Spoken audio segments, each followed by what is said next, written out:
Alors, la rhinoplastie est une véritable démarche importante et nous le constatons tous les jours avec nos patients qui font une fixation sur leur nez.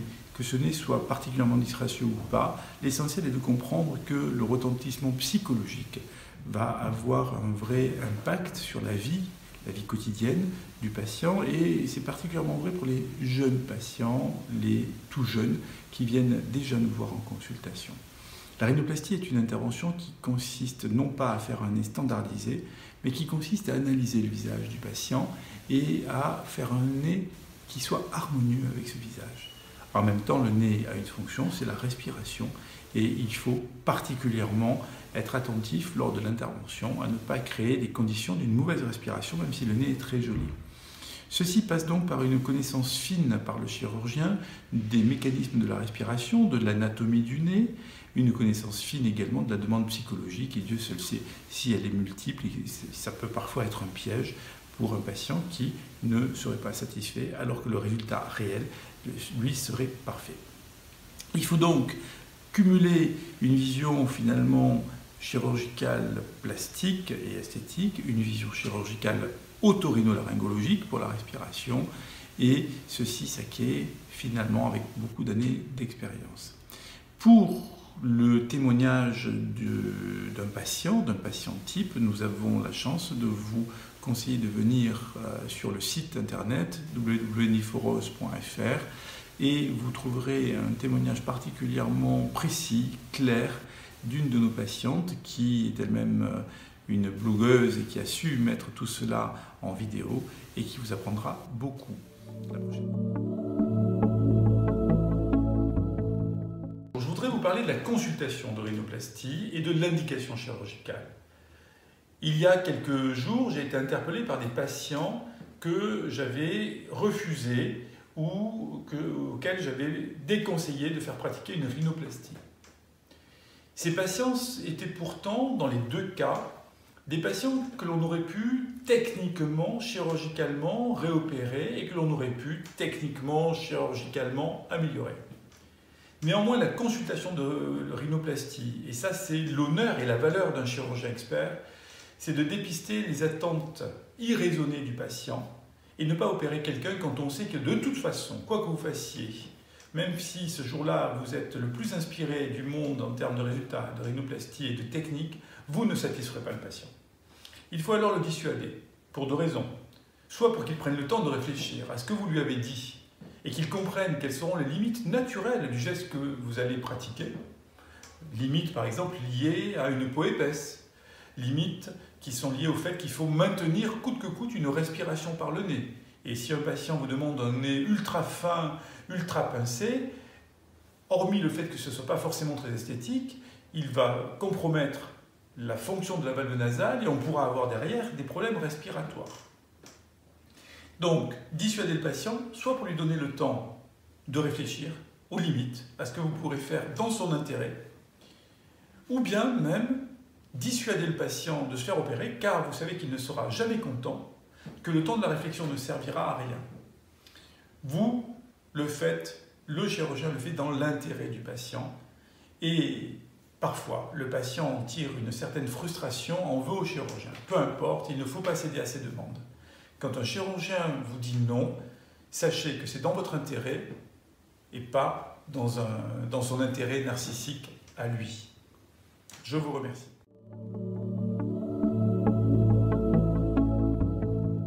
Je voulais vous parler des princesses de Walt Disney. Pourquoi vous parlez des princesses de Walt Disney? Parce qu'aujourd'hui, le rhinoplasticien que je suis, le spécialiste de la chirurgie esthétique du nez que je suis, est confronté à une demande par la patientèle qui a beaucoup rajeuni, de jeunes adultes, de vieux adolescents, qui va de façon rétrograde dans le sens de ce que nous voulions tous, nous les rhinoplasticiens, éviter depuis une trentaine d'années. C'est-à-dire, nous voulons éviter de faire des nez standardisés qui sacrifient la structure osseuse et cartilagineuse du nez au bénéfice d'un nez imaginaire qui n'existe que très rarement, sauf chez les princesses de Walt Disney, c'est-à-dire un nez sur lequel l'os a disparu, on n'a plus de hauteur, la pointe est petite, trop fine et remonte. Cette demande qui se multiplie qui est le nouveau standard esthétique des jeunes générations, est le fruit d'une globalisation mondiale, d'une uniformisation, d'une standardisation sous la pression des médias, d'Internet.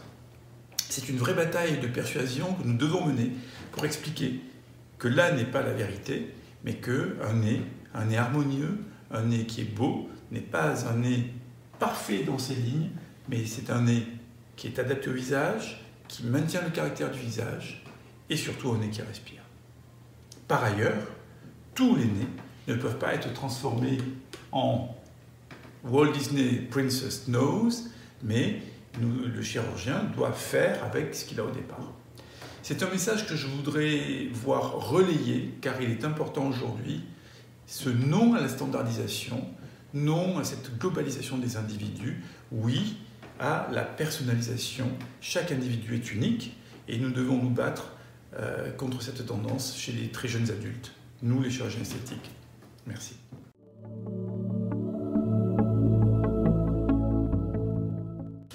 Qu'est-ce qu'une rhinoplastie fonctionnelle et quelle est la différence avec une rhinoplastie esthétique? Eh bien, c'est très simple. La rhinoplastie peut viser à corriger deux types de désordres. Un désordre esthétique, une bosse, un nez trop large. Une rhinoplastie fonctionnelle vise également à corriger une anomalie de la respiration, une obstruction ou une insuffisance de respiration. Par exemple, quand on a un nez très dévié, eh bien ce nez, quand il est opéré, et va être corrigé d'un point de vue esthétique, certainement, mais surtout, cette déviation de la pyramide nasale, pyramide osseuse, et déviation de la cloison septale cartilagineuse qui s'ensuit et qui obstrue les fosses nasales, va être corrigée dans le même temps. On a l'habitude de considérer que la rhinoplastie fonctionnelle doit être exécutée par un ORL et que la rhinoplastie esthétique doit être exécutée par un chirurgien plasticien. Néanmoins, les médecins compétents et qui ont l'habitude de faire des rhinoplasties peuvent, de l'un côté ou de l'autre, pratiquer le geste chirurgical avec un excellent résultat. Donc rhinoplastie fonctionnelle, respiration, rhinoplastie esthétique, esthétique, pour la forme de la pyramide nasale. Merci.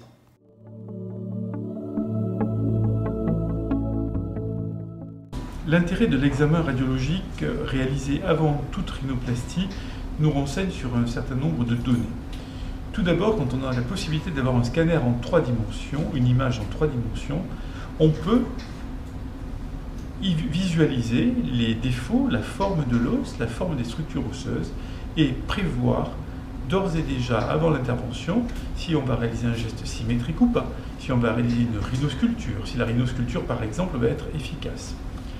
Ici, par exemple, on se rend compte, dans le cas d'une rhinoplastie secondaire, on visualise le trou au milieu des os propres, qui correspond à une partie de la bosse qui a été enlevée lors de la première intervention, mais on voit également les irrégularités latérales qu'il va falloir récupérer avec la rhinosculpture. Toute rhinoplastie fait l'objet d'une investigation préalable, non seulement sur la fonction, puisque le nez est un organe respiratoire, mais aussi sur la forme. Les deux se retrouvent concrétisés par les examens radiologiques.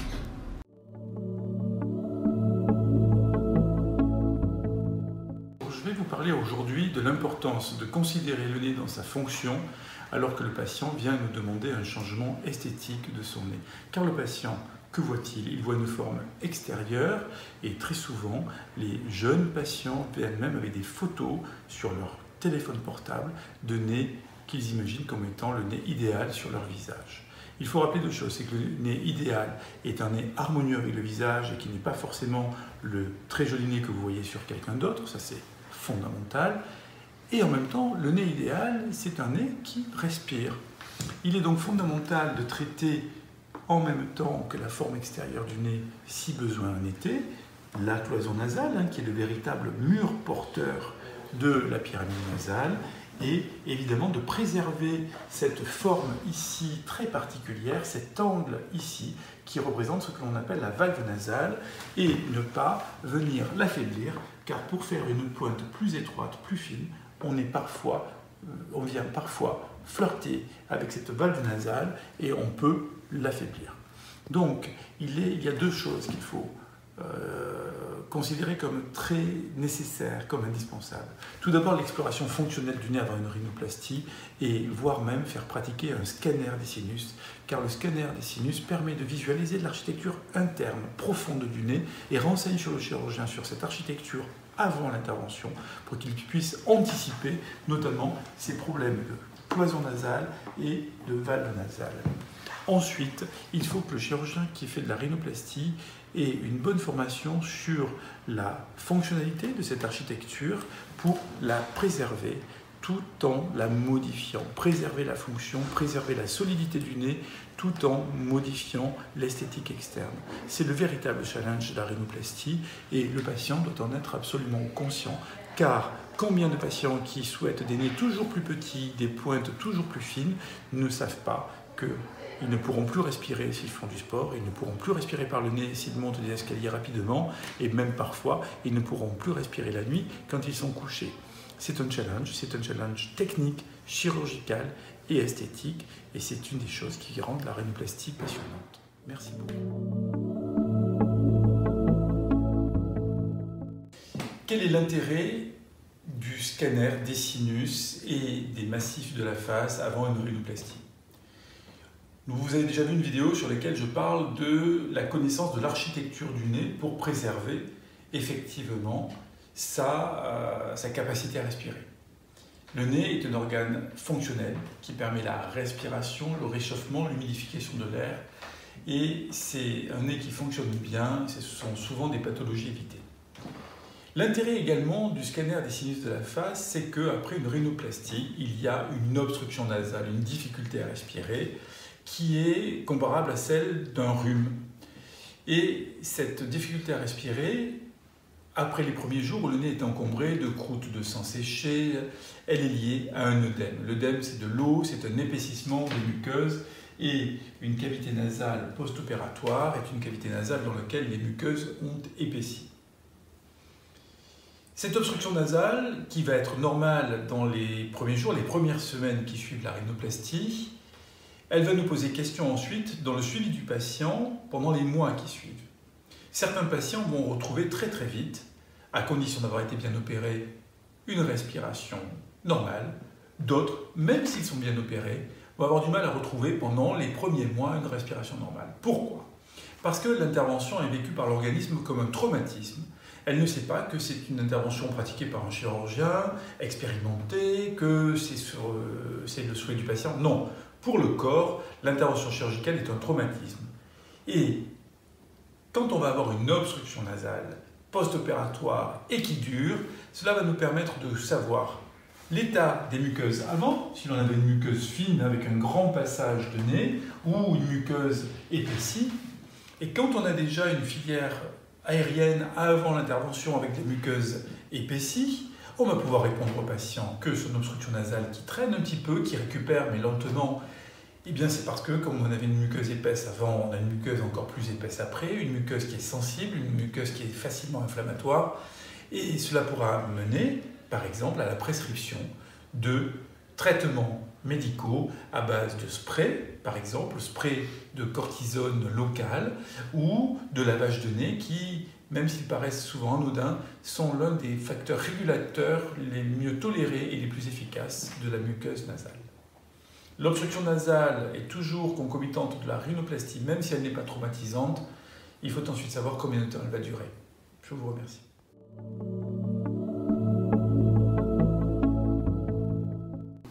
Quelle est la meilleure localisation pour la cicatrice de voie externe en rhinoplastie?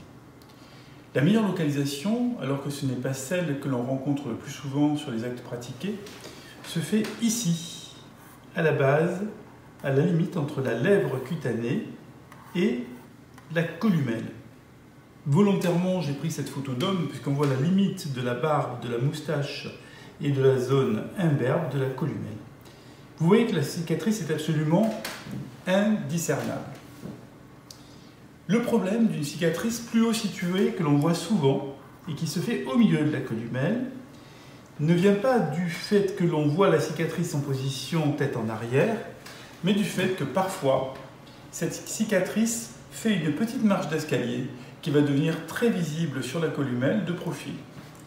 Il est donc important la plupart du temps de descendre cette cicatrice à la jonction lèvres-columelle, d'autant que quand on veut allonger un nez, dans des cas de nez de rhinoplastie secondaire avec des pointes que l'on est obligé d'allonger, cette cicatrice en V nous permet de suturer et d'allonger la columelle de 1 mm. Ce sont les détails, l'accumulation des détails, surtout en rhinoplastie, qui font la qualité du geste chirurgical. Et celui-là compte autant que les autres.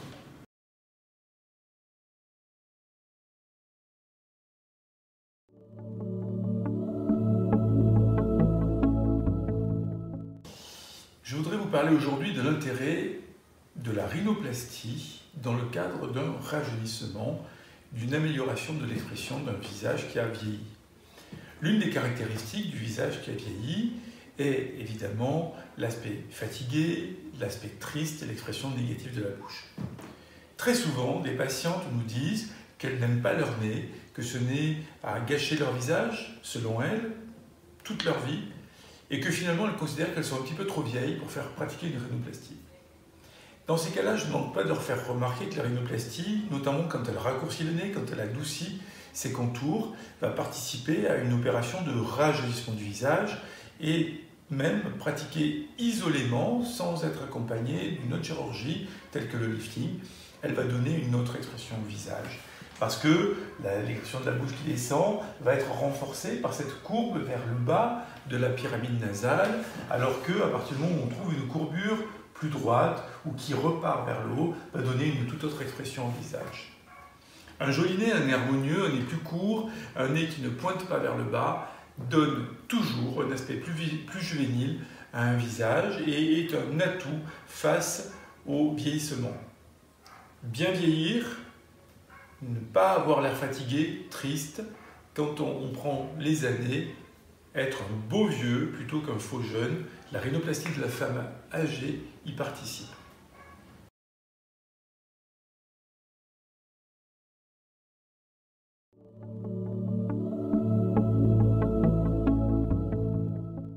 Je voudrais vous parler aujourd'hui de la rétraction narinaire ou de l'encoche narinaire.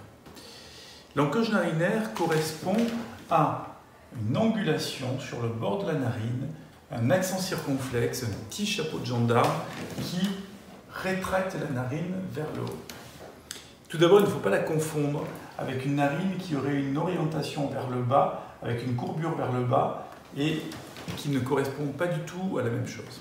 Cette rétraction narinaire, cette encoche narinaire, peut avoir plusieurs explications. Tout d'abord, c'est le nez d'origine qui est construit comme cela, parce que l'encoche narinaire est due au fait que les cartilages de la pointe remontent ici et ne viennent pas s'expandre au bord de la narine pour la maintenir. Ça veut dire quoi? Ça veut dire qu'on manque de soutien. C'est comme une baleine dans un vêtement qui serait là pour tenir un vêtement. S'il n'y a pas de support, le vêtement marque un pli ou s'affaisse. Donc soit parce que d'origine, on a cette forme de narine avec un cartilage qui est très vertical. Soit parce qu'il a existé auparavant une rhinoplastie primaire avec un geste sur le cartilage de la pointe qui vient déshabiter, qui vient partir de cet endroit-là et qui donne cette encoche. Enfin, et parfois, des rhinoplasties primaires avec un excès de résection cartilagineuse. Le chirurgien a enlevé trop de cartilage de la pointe, tout cela pour donner une pointe fine à son ou sa patiente, mais bien sûr, s'ensuit cette déformation. Cette déformation est compliquée à corriger parce qu'elle nécessite de venir redescendre la peau qui est rentrée et venir remettre un soutien. Ce soutien, c'est une petite baguette de cartilage qui fait généralement 2-3 mm de long sur 1 mm de large et que l'on vient glisser ici. L'inconvénient, c'est qu'on peut entraîner un épaississement du bord de la narine et finalement, on n'aura pas ce que l'on veut, c'est-à-dire redescendu le bord de la narine comme ici avec succès. Mais on aura redescendu, mais on aura épaissi le bord de la narine. Et tout le monde sait bien que la demande de rhinoplastie n'est pas une demande d'épaississement, mais une demande d'amincissement. Donc c'est une petite chirurgie, mais extrêmement précise et difficile à réaliser. Mais l'on peut évidemment à obtenir ce résultat. L'alternative ou l'autre solution qui marche aussi, c'est de venir injecter de l'acide hyaluronique ici, en lieu et place du cartilage. C'est moins efficace parce que quand on injecte de l'acide hyaluronique, on n'a pas le décollement de la peau que l'on fait pendant la chirurgie, on n'a pas cette libération également des brides cicatricielles qu'on peut avoir à l'intérieur et qui tirent. Mais pour des encoches narinaires minimes, l'injection d'acide hyaluronique ici peut également nous rendre service. L'idéal étant de revenir à une narine droite et qui laisse apparaître un petit peu la columelle.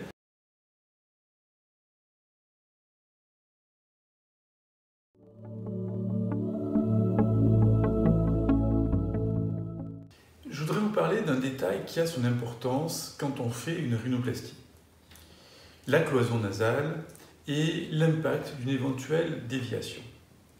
Tout d'abord, on peut très bien respirer avec une cloison déviée et on peut très bien ne pas bien respirer avec une cloison droite ou pas très déviée. La corrélation entre les deux n'est pas obligatoire et aussi linéaire qu'on l'imagine. Ensuite, on peut avoir, et c'est ce dont je vais vous parler aujourd'hui, un impact esthétique limité mais présent d'une déviation de cloison. Par exemple, quand on a une pointe tordue comme celle-là, avec ce que l'on appelle un corps étranger intranasal, c'est-à-dire une saillie de la cloison derrière la muqueuse. Très souvent, c'est une déviation de la partie extrême, la plus inférieure, la plus basse de la cloison cartilagineuse. C'est ce pli en bas, parce que souvent la cloison était trop grande au moment de la puberté, et elle s'est repliée pour rentrer dans le cadre qui lui est offert, et elle vient se tordre.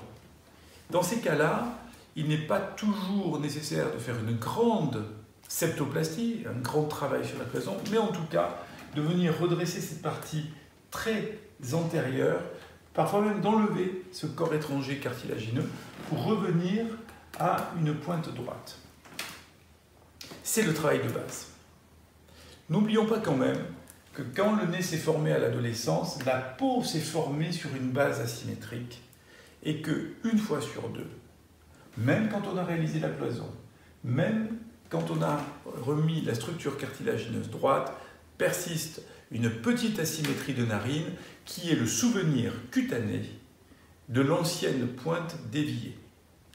La symétrie parfaite, n'existe pas souvent dans la nature, elle existe encore moins dans la rhinoplastie. Merci. Une des questions importantes dans la rhinoplastie fonctionnelle, la rhinoplastie qui fait un nez qui respire, c'est la valve nasale. Alors la valve nasale, c'est quoi?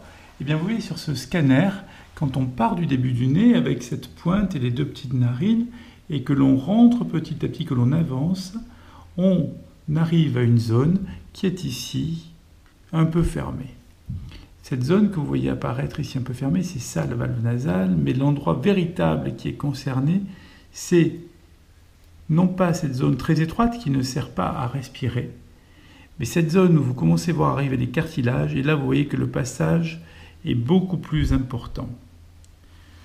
Lors de la rhinoplastie, si l'on sacrifie trop de cartilages, si l'on les positionne mal, ce passage qui s'élargit grâce à la présence de cartilage et d'os va rester fermé, comme au début du scanner, sur le tout début de la pyramide nasale, et là, on a une gêne fonctionnelle. Une des préoccupations dans le nez étroit et mince que l'on va réduire en hauteur, c'est de préserver cette fonction de la valve nasale.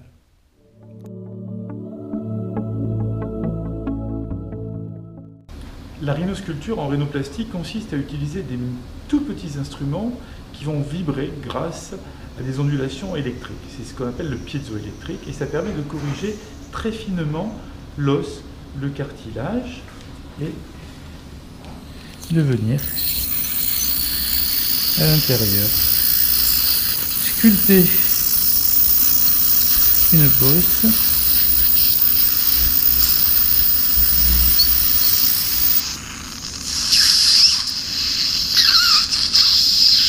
pour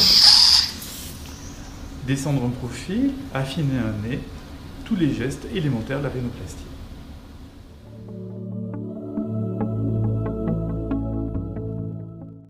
quelle est la différence entre une voie externe en rhinoplastie et une voie endonasale? Quel est l'avantage de l'une, l'avantage de l'autre? La voie externe consiste à venir faire une petite cicatrice là-dessous et à soulever la peau du nez pour avoir accès aux structures osseuses et cartilagineuses. L'intérêt, c'est que le chirurgien voit toute la structure qu'il va travailler, resculpter.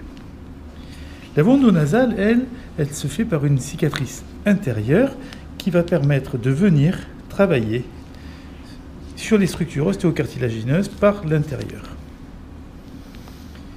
L'intérêt de la voie endonasale, c'est que l'on préserve des structures importantes pour le soutien de la pointe, pour la forme du nez, que sont les ligaments suspenseurs de la pointe.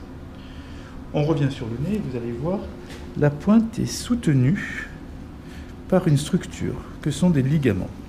Quand on fait une petite cicatrice ici, on va pénétrer dans le nez et être obligé de sacrifier ces ligaments, avec obligation en fin d'intervention de les resuturer.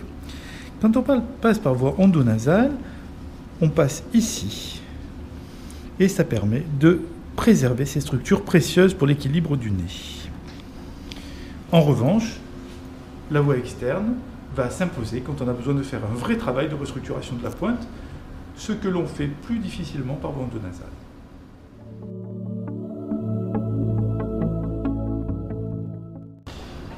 La rhinosculpture, la sculpture du nez avec des instruments qui vibrent à haute fréquence, radiofréquence, électrostimulation, tout ça nous fait oublier qu'un certain nombre de rhinoplasties peuvent être pratiquées par l'intérieur, par une cicatrice à l'intérieur, c'est ce que l'on appelle la voie endonasale. Quand est-ce que l'on va privilégier une cicatrice qui se fait à l'intérieur du nez, ici, sous la narine et là, contre la cloison? Eh bien, deux cas. Rhinoplastie primaire, quand on n'a vraiment pas grand-chose à faire et que l'on a surtout à corriger un petit peu le profil pour enlever, comme ici, une bosse et affiner légèrement une pointe. Et du coup, on obtient un très joli profil ici, comme ça. Ou bien, quand on fait un geste complémentaire après une rhinoplastie qui a eu lieu 1 an auparavant et que l'on vient parfois, pour une microbosse résiduelle, passer un petit instrument par l'intérieur du nez et où on vient enlever ici l'os cicatriciel qui s'était constitué. La voie endonasale présente un avantage, c'est que le chirurgien voit, comme ici, immédiatement ce qu'il fait sur le profil du nez, alors que la rhinoplastie par voie externe réclame de la part du chirurgien une grande expérience pour anticiper le résultat. La rhinoplastie par voie externe, en revanche, demeure incontournable pour les rhinoplasties avec ultrasons et pour les pointes compliquées ou les pointes sur lesquelles on a beaucoup de travail.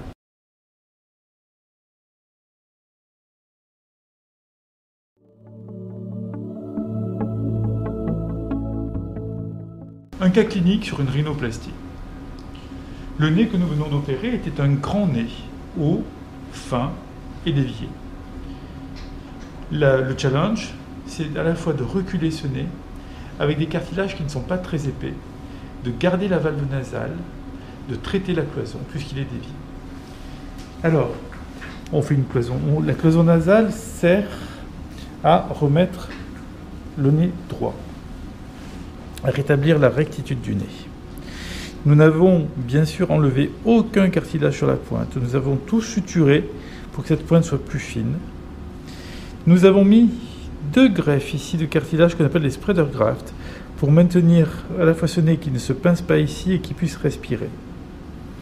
Ces greffes de spreader grafts, nous les avons pris sur le morceau de cloison dévié que nous avons enlevé. Enfin, nous avons pu symétriser la taille des narines qui, comme le nez était tordu et débillé, était largement asymétrique. Il est très important de consolider un nez quand on l'opère et de se battre pour maintenir la respiration. Par ailleurs, ce qui peut me choquer souvent, c'est de voir des photos sur Internet, des avant-après, avec une photo prise comme nous venons de le faire au bloc opératoire. Le résultat n'est pas le résultat définitif, parce que le phénomène de cicatrisation peut intervenir et intervenir de façon importante. Le seul vrai résultat, le seul qui mérite que l'on fasse une photo avant-après, c'est celui que l'on constate 1 an après la rhinoplastie. Toute autre comparaison est une escroquerie intellectuelle.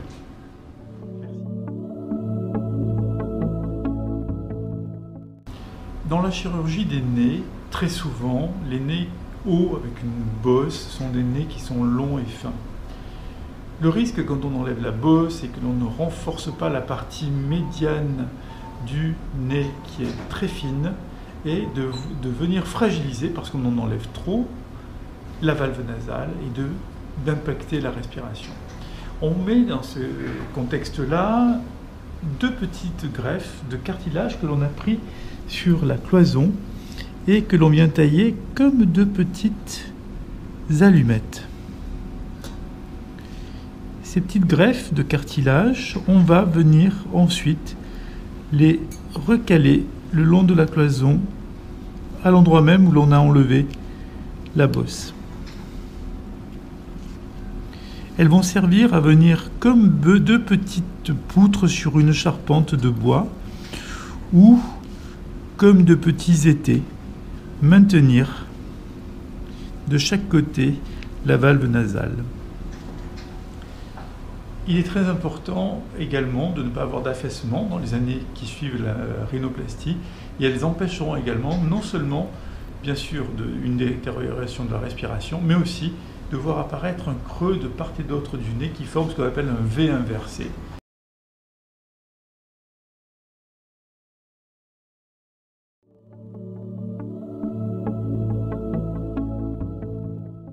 Dans le cadre de la rhinoplastie, pour les nez très fins, très étroits, ce qui est souvent le cas pour les nez hauts avec des bosses, il va falloir faire attention qu'en enlevant la bosse, on ne crée pas une faiblesse au niveau de la valve nasale, puisque le nez est déjà étroit. Une des solutions que l'on peut adopter en fonction du nez, en fonction du patient, en fonction de ce que l'on veut obtenir, c'est ici de venir greffer une petite baguette de cartilage prélevé sur la cloison elle-même contre la cloison pour élargir le haut de la cloison et faire en sorte que le nez ne soit pas plus étroit, ne s'affaisse pas après l'intervention. C'est une des techniques. La première, évidemment, c'est la préservation au maximum des cartilages pour ne pas avoir d'effondrement de la valve nasale ou de pincement de la valve nasale. Mais quand on ne peut pas faire autrement, sur un nez haut avec une bosse très fin, à ce moment-là, on peut avoir recours à ces greffons d'écartement que l'on utilise, que l'on appelle en anglais des spreader grafts, et de façon commune entre experts médecins. Je vous remercie.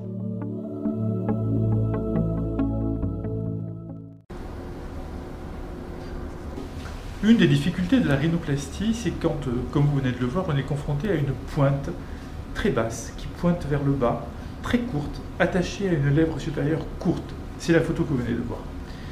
Dans ces cas-là, l'enjeu de la chirurgie de la pointe est de la remonter, d'allonger la pointe du nez et d'allonger la lèvre supérieure. On n'a pas assez de peau, on n'a pas assez de cartilage. Comment fait-on? Eh bien, on va pratiquer sur l'incision de rhinoplastie externe. On va la recoudre selon ce que l'on appelle une plastie en VY, c'est-à-dire qu'on referme la pointe qui va devenir une cicatrice linéaire, ce qui nous permet de gagner quelques millimètres de peau pour tirer la pointe vers le haut. Ensuite, les cartilages vont être entièrement séparés de leurs attaches et vont être suturés pour que la courbure de la narine monte encore plus haut. C'est ce qu'on appelle la projection de la pointe. Et c'est ce que l'on a obtenu ici, c'est la photo que vous avez vue, avec un allongement ici de la cicatrice qui nous permet de gagner cette distance-là de 2 à 3 mm et d'avoir une pointe en bonne position sur le profil et qui remonte. Cette technique associée à la technique de Goldman, Goldman était un vieux chirurgien new-yorkais avec une technique que l'on ne pratique que très rarement, donne généralement un résultat naturel, permet sans sacrifier de cartilage, au contraire en les conservant, une pointe beaucoup plus fine et qui va durer dans le temps.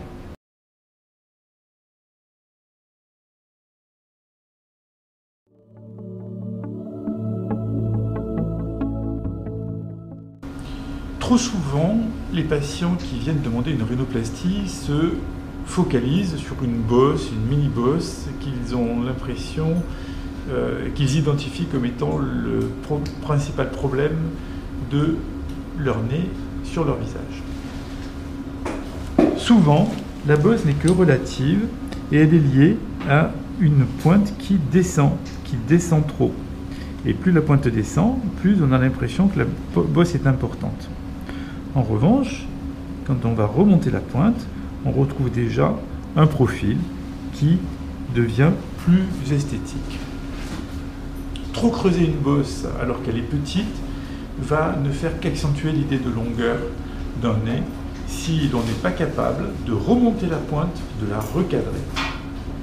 Remonter une pointe seule sert souvent, très souvent, à refaire un profil agréable et esthétique.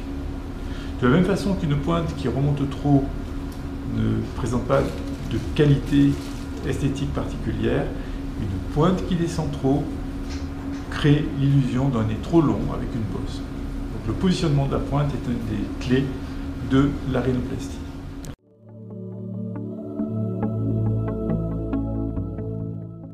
Nous allons parler de l'angle entre la pointe de nez et la lèvre. Trop souvent, les patients croient que parce que l'on va trop ouvrir cette pointe, trop la remonter, ce sera joli. Il ne faut pas raisonner de façon systématique. Ce qui est très beau, c'est sur cette pointe que nous avons raccourcie, de garder cet angle qui fait que l'on garde une forme de narine naturelle, que l'on n'a pas des narines qui seront trop visibles de face, et cet angle qui fait 120 degrés. C'est la gestion de cet angle-là qui compte, et non pas le creux là, et qui ferait qu'une pointe remonterait trop. La proportion naturelle entre la lèvre et la pointe du nez, c'est un angle de 120 degrés chez la femme et 90 degrés chez l'homme.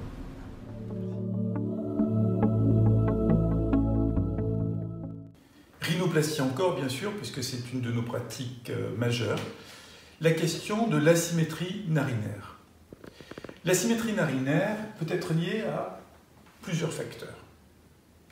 Premier facteur, déviation de cloison. Et la cloison, comme vous le voyez ici, apparente de ce côté qui ne l'est pas ici, quand la cloison est déviée, elle vient pousser sur son extrémité caudale, l'extrémité du bout du nez, elle vient pousser le nez sur le côté et elle génère une asymétrie narinaire. Deuxième facteur, la symétrie de forme des cartilages de la pointe. Troisième facteur, l'asymétrie cutanée. Une narine peut très bien s'insérer sur la joue d'un côté, plus haut, plus bas que la narine de l'autre côté. Tous ces facteurs présentent des corrections possibles chirurgicales. Quand on a une déviation de cloison, le chirurgien qui fait une rhinoplastie doit savoir impérativement faire la septoplastie, la chirurgie de la cloison, car même si le nez respire bien, il peut présenter une déviation de la cloison, notamment une déviation de la cloison caudale, c'est-à-dire la cloison du bout du nez, et il faut la corriger. Deuxième correction, l'asymétrie des cartilages. Asymétrie des cartilages fait que quand on fait la rhinoplastie, on essaie au mieux de rectifier cette asymétrie de position et de forme des cartilages de la pointe. Enfin, l'asymétrie cutanée, l'asymétrie de forme naturelle de la narine de peau, en peau, c'est la plastie narinaire qui va se pratiquer par une petite cicatrice à la base de la narine pour venir la repositionner. C'est un repositionnement de la narine. Quand cette asymétrie intervient, après une rhinoplastie, c'est parce que, à cause de l'œdème, parce que les cartilages sont têtus, le cartilage a légèrement bougé à nouveau. Elle peut faire l'objet d'une reprise chirurgicale à 1 an, simple, très localisée, sans avoir besoin de refaire la totalité de la rhinoplastie, puisque la base du nez est correcte et qu'il s'agit simplement de venir rectifier cette petite déviation qui s'est instaurée dans les jours, les semaines ou les mois qui suivent la rhinoplastie. Ce n'est pas grave.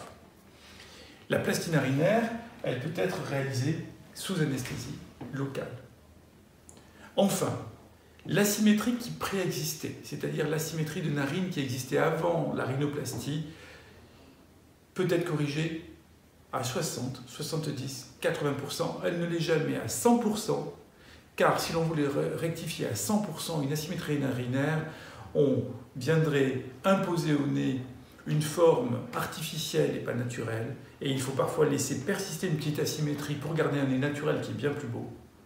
Et on viendrait également, parfois pour trop resserrer les narines, pour trop les réduire, imposer au nez une incapacité respiratoire, c'est-à-dire que le patient a du mal à respirer avec le nez.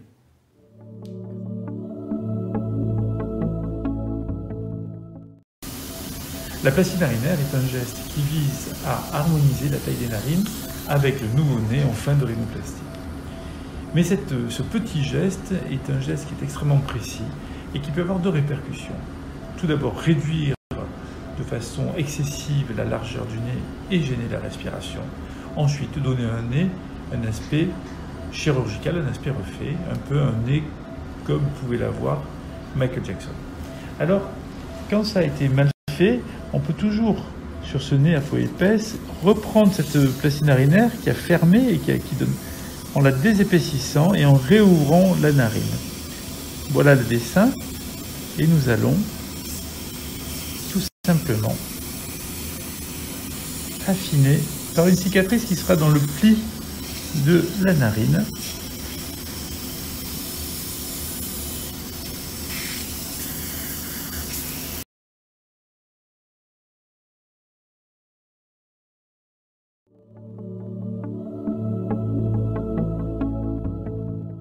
Je voudrais vous parler aujourd'hui de la peau épaisse dans la rhinoplastie. Plus que pour tout autre nez, la rhinoplastie conservatrice doit être ici un précepte, parce que ce n'est pas en enlevant beaucoup de cartilage que l'on va donner une forme à la pointe du nez notamment, et au contraire, plus on va affaiblir la structure ostéocartilagineuse avec une peau épaisse au-dessus, moins on aura de définition, de forme, de facettes sur cette pointe de nez. En revanche, quand on conserve toute l'architecture cartilagineuse, mais qu'on vient de lui donner une forme particulièrement plus projetée, plus aiguë, on arrive à redessiner un lobe sans aucune résection cartilagineuse, à redessiner une jolie pointe, avec ces deux petites facettes qui sont extrêmement importantes dans l'esthétique du nez, et qui devient fine de face. La peau épaisse pousse la technique de la rhinoplastie et de la rhinoplastie conservatrice à son extrémité la plus intéressante. Faire un nez plus fin, plus esthétique, sans enlever de cartilage et en réalisant le challenge de cette peau épaisse qui amortit le geste du chirurgien. Merci. Je vous présente aujourd'hui le cas extrême de rhinoplastie. Le cas qui pose problème à tous les chirurgiens spécialisés en rhinoplastie, c'est-à-dire l'excès de peau et la peau épaisse. Dans ces cas-là, et le patient que vous voyez là a déjà été opéré 3 fois de rhinoplastie, le geste cutané va être primordial. Ce geste cutané qui va consister bien sûr à faire une petite cicatrice ici pour pouvoir remonter la pointe et lui permettre de respirer, car il ne respire pas. Il va falloir remonter cette pointe, lui donner du support que l'on va aller chercher dans le cartilage de l'oreille que l'on va prélever, mais aussi sur un geste cutané qui va consister bien sûr à enlever, élargir et enlever, transposer toute une partie de la narine. Bien sûr, il va falloir, cet excès de peau, il va falloir l'absorber vers le bas, c'est-à-dire que l'on va faire un lifting vers le bas du nez. On renforce en dessous,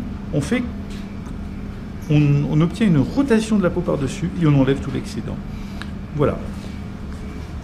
Nous nous attachons à cette intervention qui devient très excitante, puisque on devrait à la fois répondre à la demande esthétique du patient, mais aussi à la demande fonctionnelle, et le faire respirer à nouveau.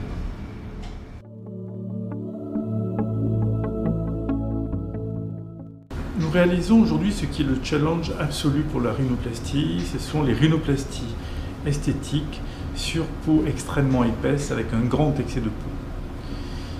Nous avons développé à la clinique une technique s'appuyant sur d'autres publications d'autres chirurgiens, une technique que nous avons fait évoluer et qui consiste à faire un grand lambeau, un grand décollement pour arriver à enlever le maximum de peau. Bien sûr, ce grand lambeau qui nous permet d'enlever beaucoup de peau, doit aussi s'associer à un renforcement de la structure du nez. Je réserve la primeur de cette technique à mes confrères que je rencontre au mois de février au congrès de rhinoplastie conservatrice à Nice. Merci.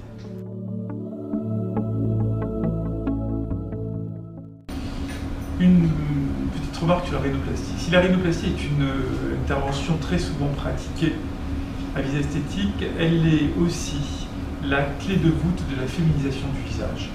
C'est la raison pour laquelle beaucoup de jeunes femmes se font faire une rhinoplastie pour être plus féminine, plus jolie, mais c'est le point de départ, le centre de la chirurgie de féminisation chez nos patients transgenres, notamment chez ceux qui passent du sexe masculin au sexe féminin.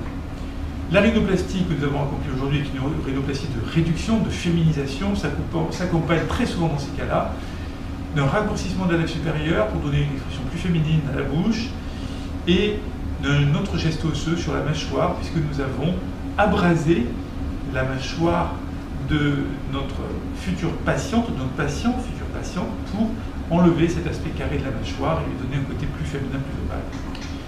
Donc la rhinoplastie, bien au-delà d'un petit geste sur une petite bosse qui gâcherait un visage, constitue véritablement la clé de voûte du visage, clé de voûte de son esthétique globale, et c'est la raison pour laquelle, que ce soit pour féminiser un visage, que ce soit aussi pour rajeunir un visage, c'est une intervention qui doit être très souvent envisagée.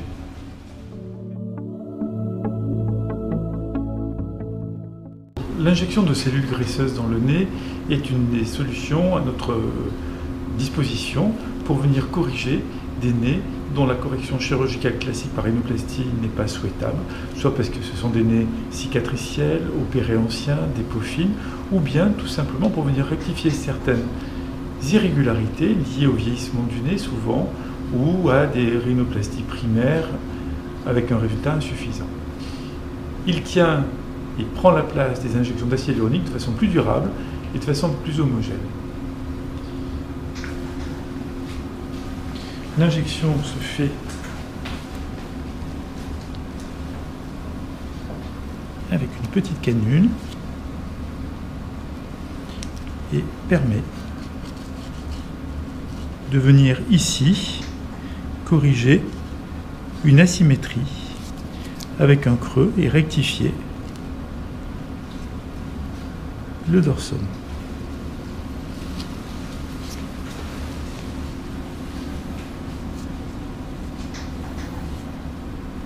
Il permet également de venir combler ici une pointe irrégulière. Les cellules graisseuses rendent aux chirurgiens plasticiens un énorme service et cette technique, bien sûr, a été adoptée dans le monde entier depuis très longtemps. Merci.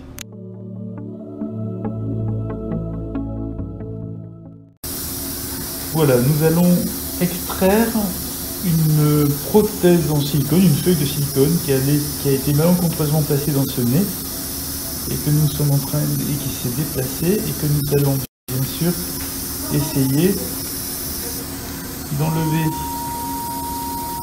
en totalité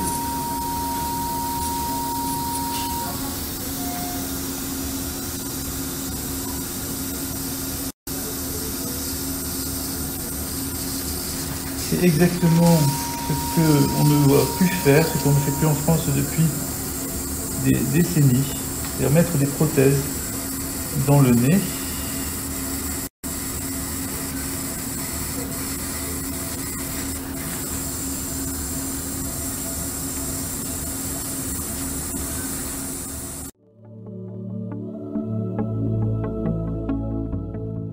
Je voudrais vous parler de la petite bosse résiduelle après rhinoplastie. Dans environ 10 à 15% des cas de rhinoplastie, quand le praticien n'a pas surcorrigé, c'est-à-dire qu'il n'a pas trop creusé le nez pour ne pas risquer de créer un profil trop artificiel, inadapté au visage, et qu'il a pris le parti de descendre le profil juste à la limite de ce qui lui paraissait bien comme résultat esthétique, harmonieux, naturel, on est confronté pendant les mois, les semaines et les mois, quelques mois qui suivent, à une petite bosse résiduelle.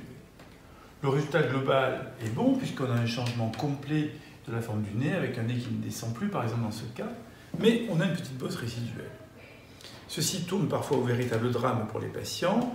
Il faut les rassurer en leur expliquant que ceci est dû à une, deux ou trois causes possibles et que dans tous les cas, ceci est extrêmement facile à venir recorriger et qu'il faut l'envisager comme un geste complémentaire dans la voie ou vers le résultat le plus parfait possible. Je m'explique. Quand vous achetez un vêtement dans le prêt-à-porter, vous prenez le vêtement qui est à votre taille, vous le mettez sur vous, et si ça va, même si parfois l'ourlet est un petit peu long, un petit peu court, une manche, une épaule un petit peu inadaptée, mais vous avez acheté un vêtement dans le prêt-à-porter, moyen de gamme, et tout va bien. En revanche, quand vous voulez de la haute couture ou du sur-mesure, eh bien, il va y avoir parfois plusieurs séances d'essayage et d'ajustement, parce qu'on veut que le résultat soit parfait. C'est exactement cela avec la petite bosse résiduelle sur le nez. Ce n'est pas un manque du chirurgien, ce n'est pas un défaut technique, c'est simplement une variable d'ajustement du profil pour que le profil soit le plus parfait possible sur le visage. Donc loin d'être un échec, puisque le nez est globalement amélioré, largement amélioré, la petite bosse résiduelle est la marque de l'adaptation perfectionniste du résultat et de toute l'attention que le chirurgien a donnée. Bien sûr, s'il y a de gros défauts associés à cette bosse, là on peut imaginer qu'il y a une faute technique. C'est rarement le cas et il faut absolument insister là-dessus. Le résultat est bon, on peut encore l'améliorer et prendre le chemin du résultat le plus parfait possible.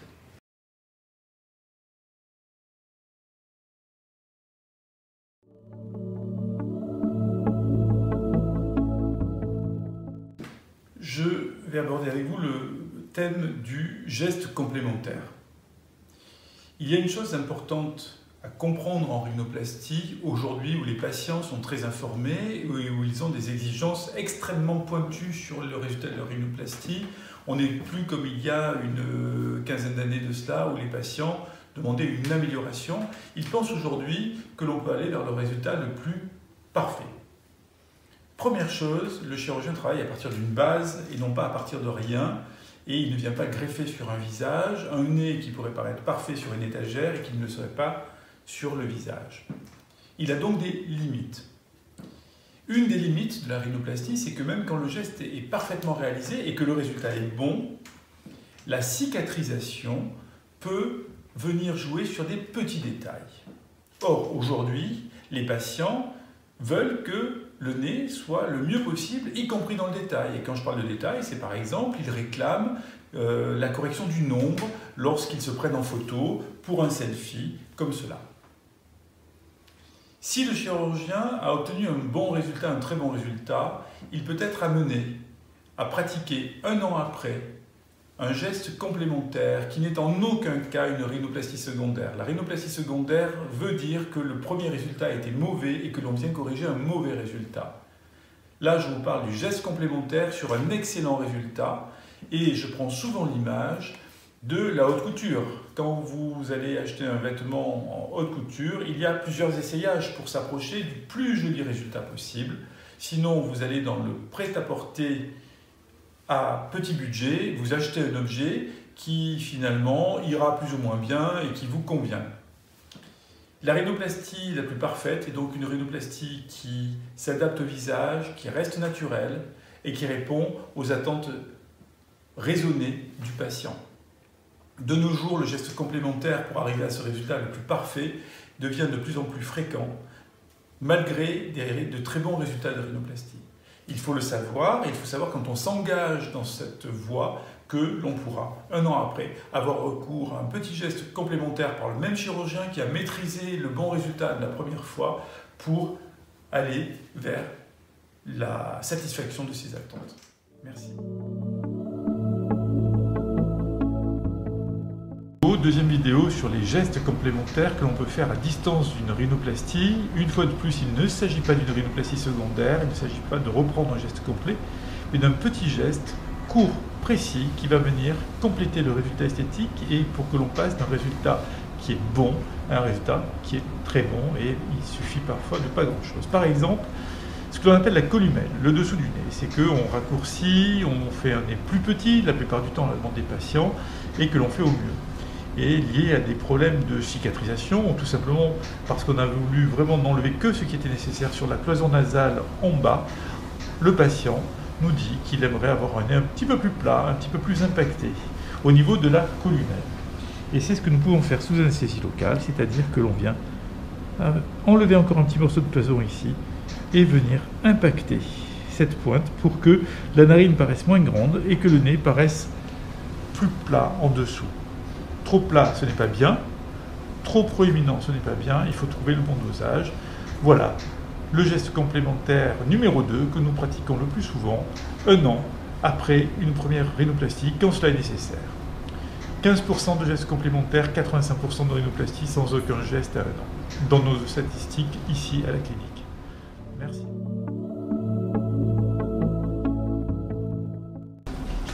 Cette vidéo pour répondre à une question qui nous a été posée sur YouTube et qui est une jeune femme qui a eu une rhinoplastie à l'étranger, en Turquie plus précisément, il y a une quinzaine de jours, 3 semaines maintenant, et qui s'inquiète de voir réapparaître très précocement une bosse qui n'est pas une micro-bosse, mais qui est une bosse, dans le cas d'une rhinoplastie.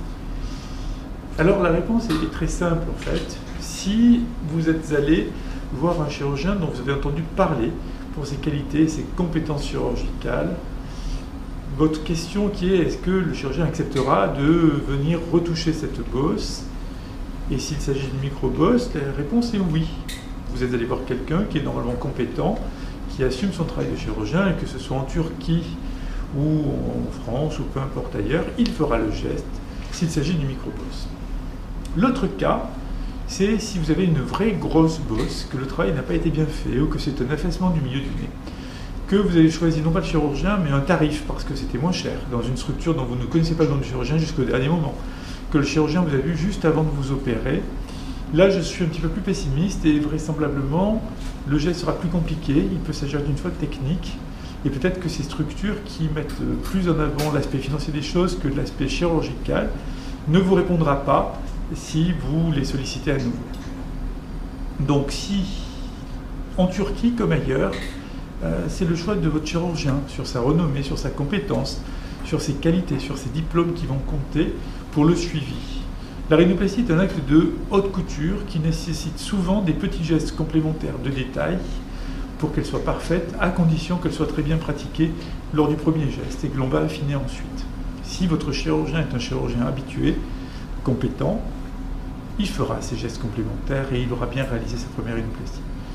Si le chirurgien qui vous a opéré est quelqu'un que vous ne connaissez pas et que vous l'avez uniquement choisi sur des critères financiers à l'étranger, il est permis d'être un petit peu plus inquiet.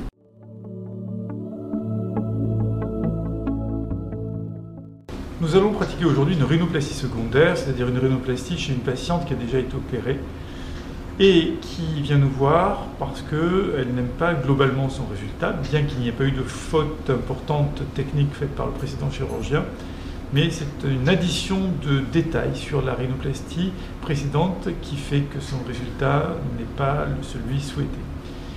Un défaut que l'on voit souvent sur les rhinoplasties primaires, c'est ce qu'on appelle la rétraction narinaire, c'est-à-dire cet angle qui se forme ici par excès de résection de cartilage, cartilage alaire, cartilage de la pointe. C'est soit un excès de résection, soit la forme originelle de la narine, mais la narine, en prenant cette angulation, en faisant cet angle, donne un aspect tombant à la pointe ou un aspect pas très sympathique à l'expression du visage. Alors, il faut évidemment, en rhinoplastie conservatrice, qui est l'opposé des techniques classiques de rhinoplastie où l'on enlève du cartilage, en rhinoplastie conservatrice, il faut maintenir le cartilage, le descendre, le repositionner pour venir renforcer le bord de la narine, lui donner une orientation plus horizontale et enlever cet aspect négatif de l'expression donnée par cette narine qui pointe vers le bas et qui se rétracte vers le haut en son centre.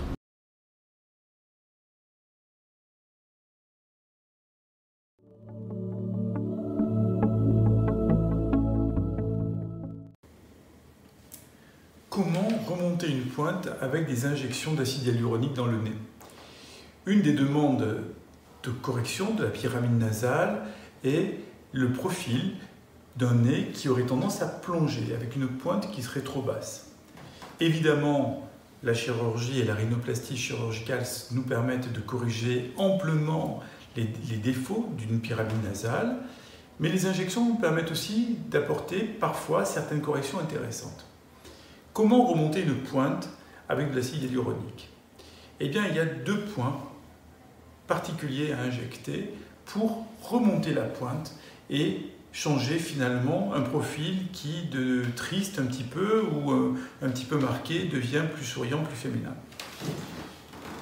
L'idée, c'est de repousser la pointe vers l'avant, de la remonter. Qu'est-ce qu'on fait? On vient injecter à la base du nez, sous le pied des cartilages de la pointe, pour les pousser, pour les remonter. Il faut que ce soit fait avec un acide hyaluronique en petite quantité, mais suffisamment volumateur, suffisamment résistant, pour qu'il arrive à exercer sa pression et remonter la pointe du nez. Quand ceci n'est pas suffisant, on peut également injecter une petite quantité d'acide hyaluronique sur le dessus des cartilages, des dômes des cartilages de la pointe pour projeter encore un petit peu plus. Et ceci va nous permettre de créer la petite angulation, la petite pointe qui donne aussi au nez la sensation qu'il remonte un petit peu. Voilà les 2 points clés de l'injection d'acide hyaluronique pour remonter une pointe nasale. Merci.